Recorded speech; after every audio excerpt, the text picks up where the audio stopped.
A country in Africa declares an emergency over a drug made out of human bones. Everyone in Japan will have the last name Sato by 2531. And a 9-year-old missed his school bus and stole his mother's car to get there. These are the weird stories on Weird AF News, the only daily weird news podcast hosted by a comedian.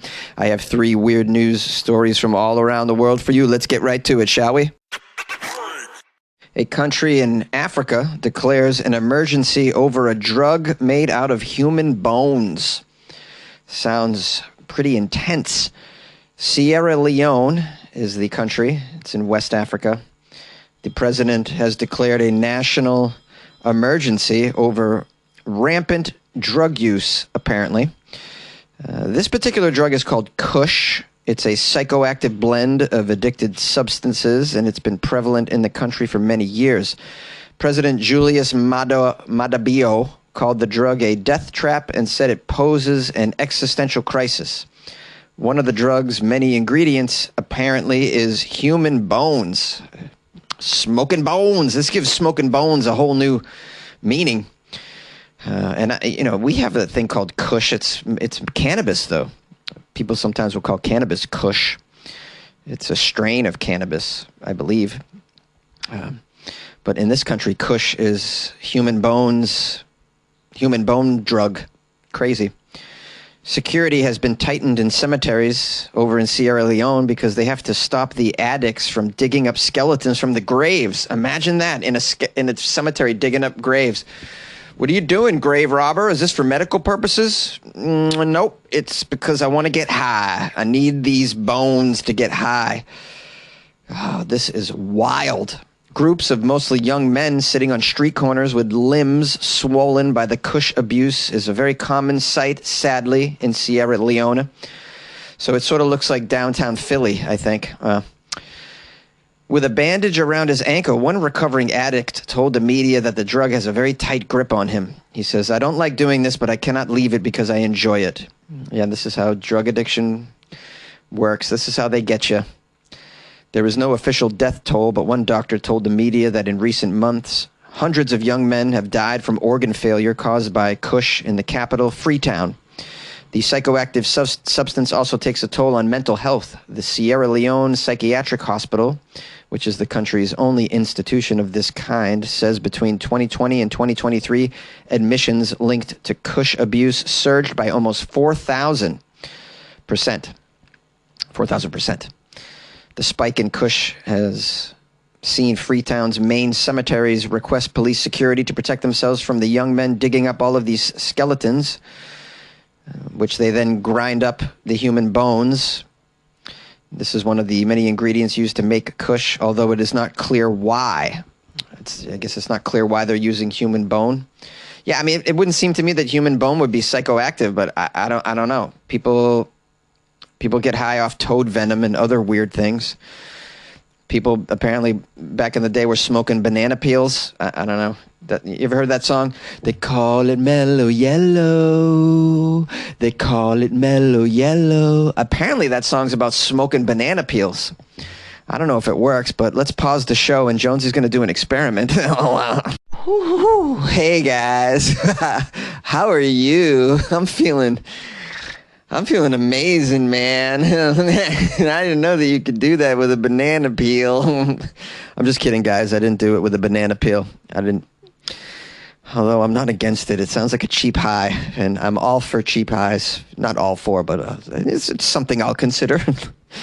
But, it's crazy to go get skeletons to get high. First of all, you have to really break the law, be a grave robber. Sounds dangerous. Then you got to grind up bones. It's just so much work. Guys, just do the other stuff. Cough syrup you can get at the 7-Eleven. It's way easier. Okay, so in a nationwide broadcast, President Bio said, quote, "Our country is currently faced with an existential threat due to the ravaging impact of these drugs and this substance abuse, particularly the devastating synthetic drug Kush." He added that there have been escalating fatalities among the Kush users. This is not a good situation. It's very sad. I feel bad for these people. This president here also directed the officials to set up a national task force on drugs and substance abuse, which will primarily focus on battling the Kush crisis. Well, don't take a page out of the book of my country, which is to criminalize drug abusers, because that doesn't solve the problem. I hope that this man tries to tackle it in a much more, how shall we say, functional way. Maybe something holistic. Oh, here it says what he's going to do. The centers will be set up in every district to help. They will be adequately staffed by trained professionals to offer care and support to people with drug addiction. Imagine that, offering care and support to people with drug addiction instead of prison. Yeah, prison. Meanwhile, we have here the mayor of Freetown, Kweku Lisk, who says his office had requested security from the local police in order to tackle all of the grave diggers. At the moment, there's a nighttime police deployment at the Kissy Road Cemetery, which is a large unfenced site in an eastern suburb. Major problem with grave diggers. That's the sad fallout of this, as well as the addiction, obviously. But, grave robbery, that's just wild, man. And it leads me to believe that for some reason it's human bones only is used in this drug concoction. I don't know why. I bet there's some sort of superstition behind that. I don't know what it is, but you can imagine that countries in Africa have such ideas. I don't know. I don't want to prejudge, though.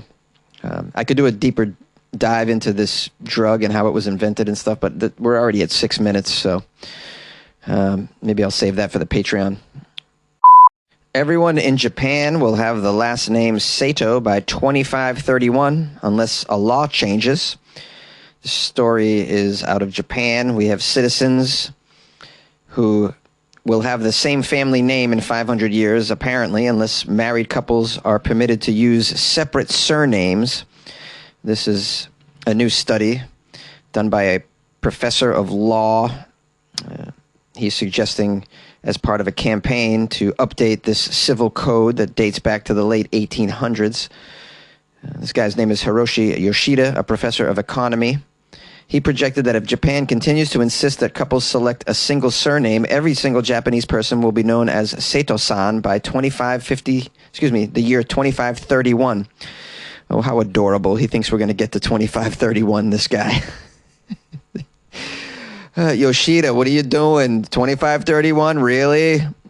By 2531, there's only going to be like 400 humans left, just huddling around a small fire in some cave because there's no more longer an atmosphere. 50 of them might be called Sato, but that's about it. Now, it says here, Yoshida conceded his projections were based on several assumptions, but said the idea was to use numbers to explain the present system's potential effects on Japanese society to draw attention to this issue.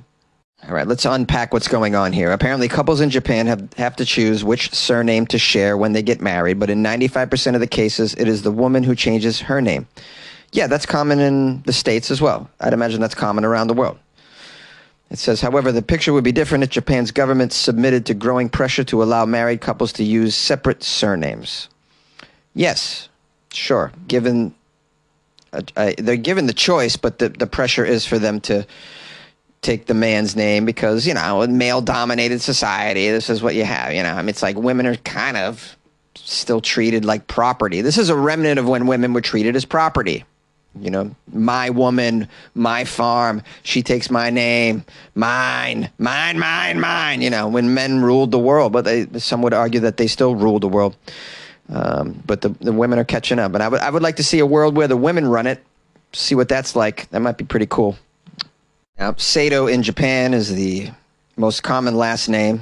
1.5% of the total population have this last name. Well, that's not that much, buddy.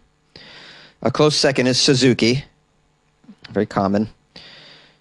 Now, this guy, Yoshida, did some calculations. The proportion of Japanese named Sato increased 1.0083 times from 2022 to 2023. Assuming the rate remains constant and there is no change to the law on surnames, around half of the Japanese population will have that name in 2,446, rising to 100% in 2031.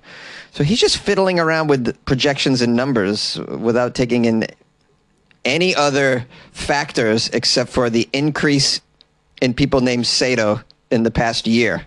That's it. This isn't exactly scientific, Yoshida. Just, I hate to be the one to break the news to you. I'm probably not breaking the news to him because he has no idea who I am, but this is just silly, mathematical gymnastics to make a point. Should not be a concern. This is not a concern. For one, it's not taking into consideration future immigration. Japan is a country now, there's not a lot of foreigners immigrating there. Or is it emigrating? Emigrating there.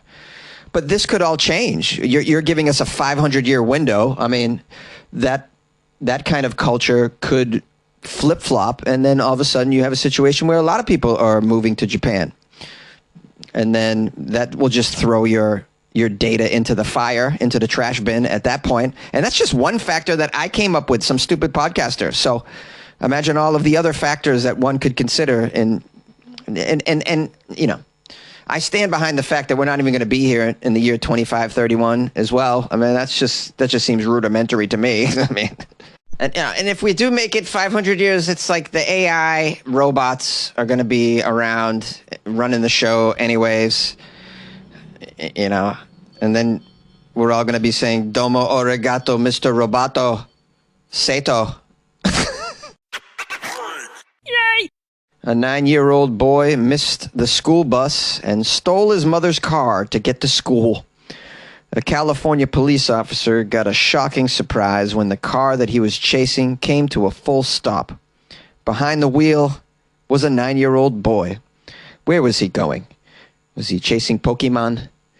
No, he was making his way to school. Here's a quote from the officer Terry Dunn with the Oroville, California Highway Patrol. Just shock. Several other officers showed up as well, and it was kind of one of those no one really believed it kind of things. So several other officers showed up to the scene just to see, in fact, that it was a 9-year-old driving this vehicle. We couldn't believe it. Officer Dunn noticed that the car stopped in the middle of an intersection. He got on his police squad's PA system, ordered the car to pull over. Instead, the boy drove down a side street, made his way through an intersection, through a parking lot of a gas station. Navigating his way through the gas station, he made his way over through a dirt road parking lot and then stopped. Officer Dunn pulled up behind the car, and then the 9-year-old boy backed the car into Officer Dunn's patrol car. This kid, well, he doesn't know how to drive, really, I assume. Maybe he's been taking mom's car for a spin, but only been doing it at night, and no one knew. And now he was like, this daytime driving's hard. There's more cars on the highways. Here's another quote from the Officer Dunn. Well, a few seconds later, I did notice a little head bobbing inside, unusual. Exited my patrol vehicle, made an approach. As I was walking towards the car, I could see a kid, which turned out to be this 9-year-old child. He stuck his head out the window, said, "Oh, I'm sorry. I'm just trying to get to school, officer." Well, it seems to me that he wasn't lying. The school was right next door. Yeah, so we actually called the school, contacted the principal, who contacted the parent, and everyone showed up at the scene. Our Officer Dunn is very happy and pleased that no one got hurt from this incident. Very lucky. He says it should serve as a lesson to keep car keys out of your children's reach at all times and teach your kids the importance of driver safety and driving laws.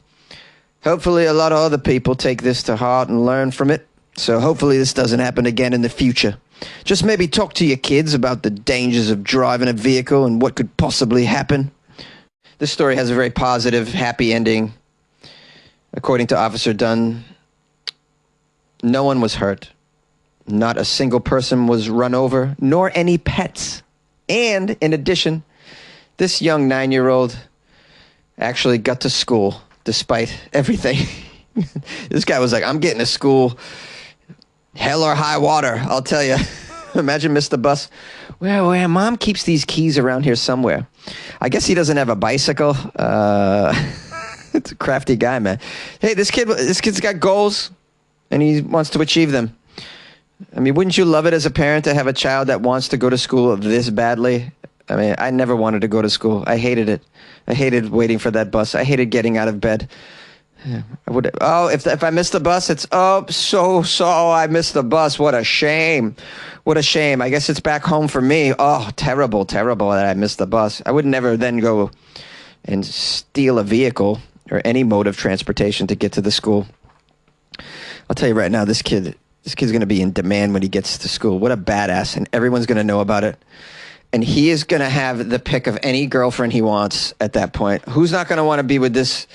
This guy's like the Bruce Springsteen of the highways filled with broken hills and oh no, I think Thunder Road is more appropriate. Oh, Thunder Road. How does it go?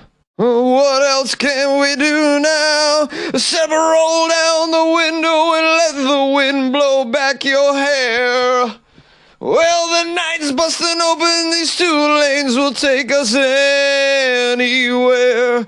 We got one last chance to make it real, to trade in these wings on some wheels. Climbing back, heaven's waiting down on the tracks. Oh, come take my hand. Is this it? I think that's it, right?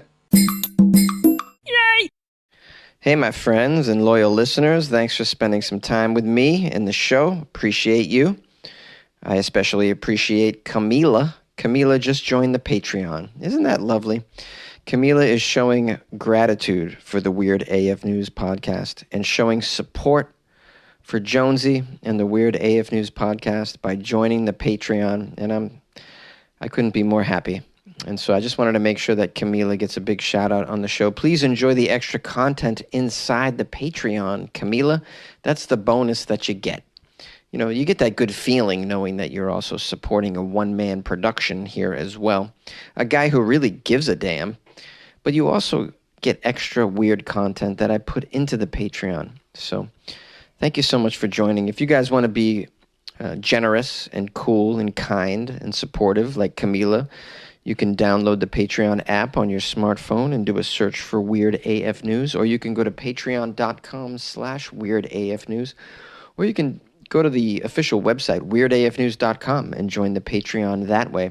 Weirdafnews.com is a place that you can also buy Jonesy a coffee as well if you're feeling generous and you want to give me a shout out. So anyways, I'm a lucky guy. What can I say? I have a lot of people who support me, and what more can you ask for? So, as an aside, I just want to let you know I'm now broadcasting from a different country, and I'm very tired right now. So I can't. I don't have the energy to kind of come up with a clever clue to where I am. But on the next episode, I'll give you guys a clue and see if you can figure it out. A couple of people figured out the country I was in last.